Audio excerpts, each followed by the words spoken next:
Bismillahirrohmanirrohim. Assalamualaikum warahmatullahi wabarakatuh. Perkenalkan, saya atas nama Safa Salsabila Sumarto dengan NIM 22101010425 dari program studi Pendidikan Guru Madrasah Ibtidaiyah semester 3. Baik, di sini saya akan menjelaskan tentang konsep-konsep IPS dalam geografi, sejarah, ekonomi, sosiologi, dan antropologi dalam konteks lokal, nasional, dan global. Baik, pembahasan yang pertama yaitu tentang konsep geografi dalam konteks lokal, nasional, dan global. Geografi adalah ilmu keruangan yang mengkaji berbagai fenomena dalam konteks keruangannya. Ruang yang dikonsepkan dalam geografi yaitu permukaan bumi yang tiga dimensi, terdiri atas muka bumi yang berupa darat, perairan, serta udara di atasnya. Ruang permukaan bumi ini secara bertahap ukuran dan jaraknya mulai dari tingkat lokal, regional, sampai ke tingkat global. Selain itu, yang dimaksud dengan ruang dalam geografi adalah meliputi lapisan atmosfer sampai ke tinggi tertentu, lapisan batuan sampai ke kedalaman tertentu, lapisan air, dan proses alamiah yang terjadi di dalamnya. Oleh karena itu, konsep geografi adalah konsep keruangan yang bertahap dari tingkat lokal, regional, sampai global. Berdasarkan analisis konsep geografi atau konsep keruangan, pengundulan hutan yang terjadi secara regional di kawasan tertentu di permukaan bumi, pencemaran udara yang berlebihan di kawasan tertentu tidak hanya berdampak negatif pada kawasan yang bersangkutan, melainkan juga berdampak global bagi seluruh dunia.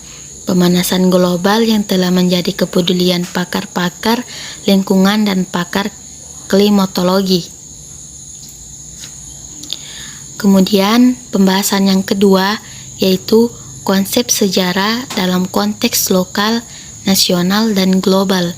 Sejarah dan geografi merupakan ilmu dwi tunggal, artinya jika sejarah mempertanyakan suatu peristiwa itu kapan terjadi, pengungkapan itu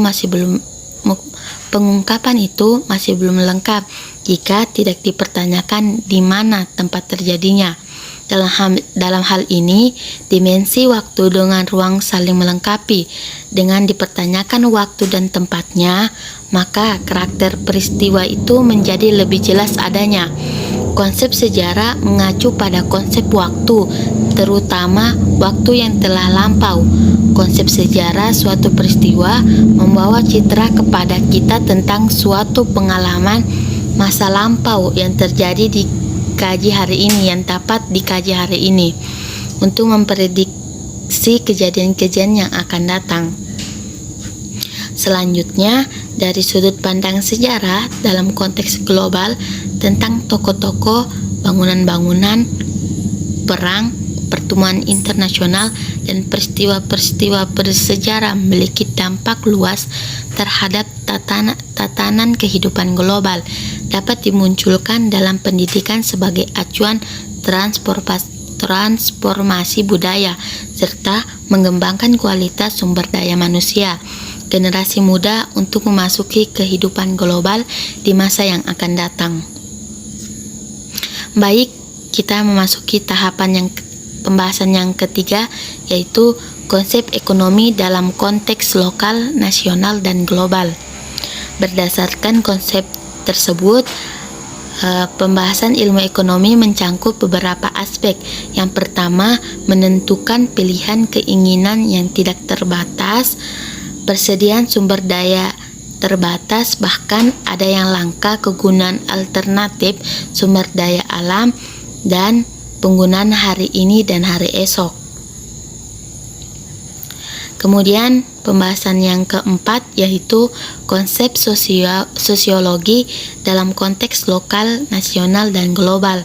Sosiologi merupakan ilmu sosial yang objeknya adalah masyarakat dan merupakan ilmu pengetahuan yang berdiri sendiri dengan ciri-ciri utamanya yaitu yang pertama, sosiologi bersifat empirik, didasarkan pada observasi terhadap kenyataan dan hasilnya tidak spekulatif.